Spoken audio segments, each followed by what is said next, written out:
Hey everyone, Vlad here with a Smite Console patch notes review. Uh, this will be patch 4.4. There's a lot of patch notes reviews out there, but I wanted to do a specifically console one. This is the console, going to be going over the console patch notes. Usually there's some specific console changes. This one there isn't, but I thought it would be nice to have a patch notes from specifically from another console player. A little bit of background. I play on Xbox, so any questions you have about console or anything else, feel free to let me know. But let's go ahead and dive into it. Again, this is 4.4. With this patch, they introduced the new god Cernunnos, or I've just been calling him Kern or Cern or whatnot. So he is a hunter from the new pantheon, the Celtic pantheon. Going over his passive is heavy cleave. So each basic attack also gives a cleave within melee range. So even though he's ranged, it sort of gives him some self-peel where he's doing extra damage for anyone in melee range. His first ability is Shifters of Seasons. This has a four different rotations that you can change while you're instantly while you're using it. So it's not there's no cast time and there's no cooldown. So you can switch between four different areas that each give you a additional ability. So the spring, which is the green, will give you bonus lifesteal. The summer, which is the yellow, will give you bonus damage. Autumn, which is the orangish red, gives a physical protection debuff, and the winter, the blue, gives a slow for 1 second. So it's sort of a frostbound. Pretty good ability. His second ability is clear. It's a sort of an AoE slow and root, but it's also a single projectile that goes out. Once it hits, it breaks open into that slow and root. It only roots if you hit the enemy with that specific with the projectile that he shoots, and it's pretty good for in the duo lane as far as clear and gain pressure. Not a lot of hunters have like an AoE damage, so it's also zones and clears.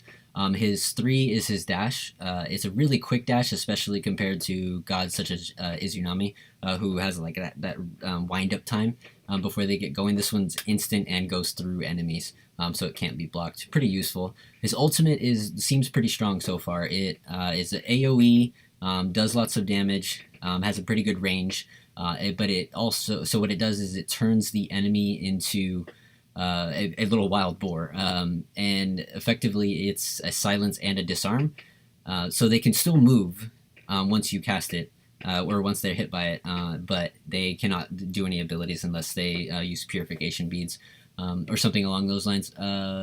It does have a 1 second casting time, so sort of take that into consideration.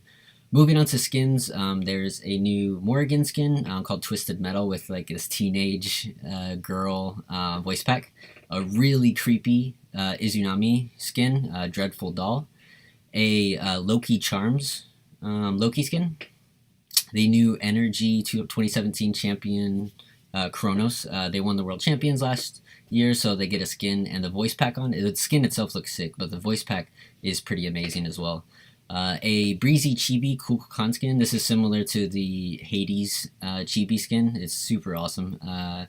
There's a Pro League Bologna skin.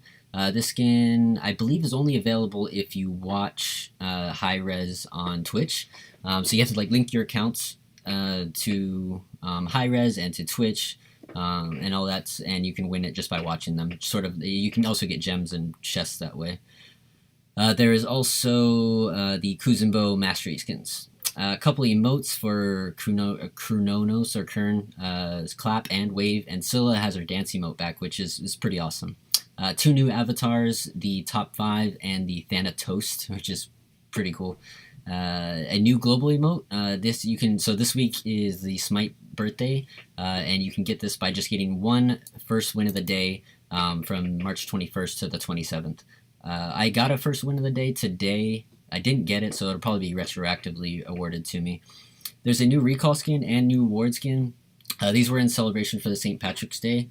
So if you go to the shop and purchase the spring holiday chest, you have a chance of getting those two, the recall and the ward skin, as well as the Loki charm skin. So it's all within that chest. I believe that's the only way you can get it.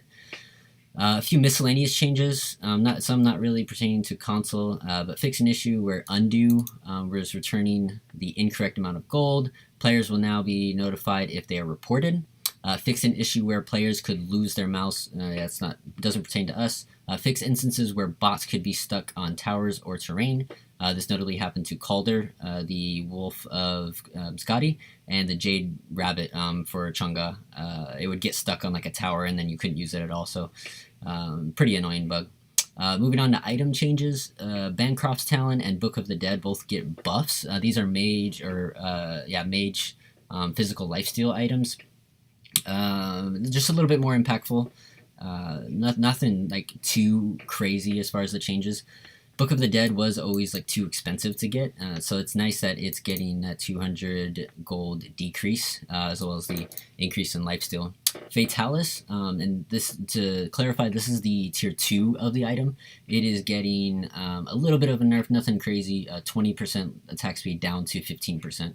And as well as you'll see down below here, that the Hasten Fatalis, the tier 3, is also getting a gold increase. So we'll see if we see it as often as we do now. Flickering Rituals getting a bit of a nerf, a gold increase.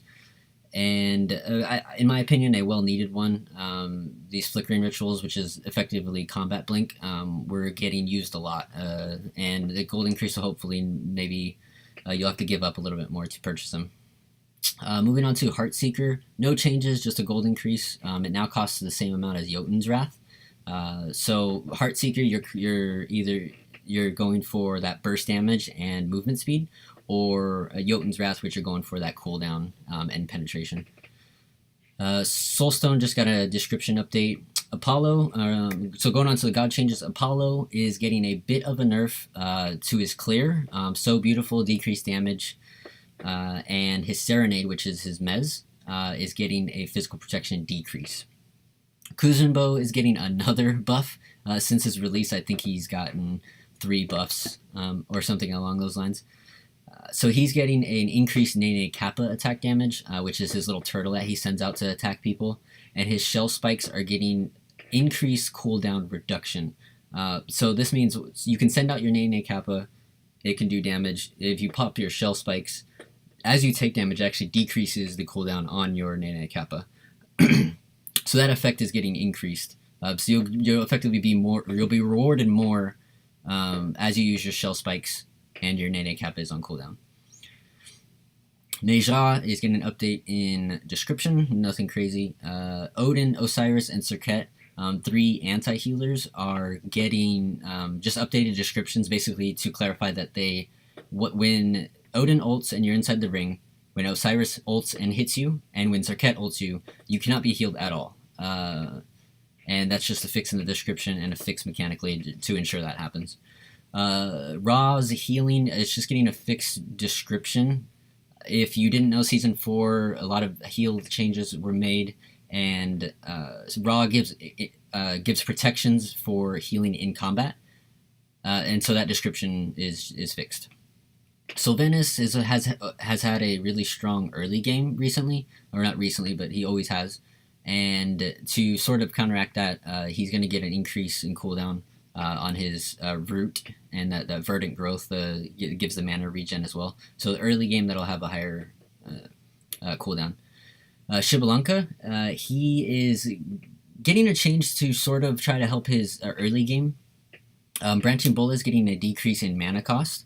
And it's kind of interesting that the decreased mana cost, you can actually equip, if you purchase Death's Soul and have the level 1 of Branching Bolas active, you'll get that mana back for each hit you make. So that's kind of nice, but not much change to the late game of that Branch of Bolas. And the Rising Jaguar, his dash, is getting an increased physical power scaling and bonus damage.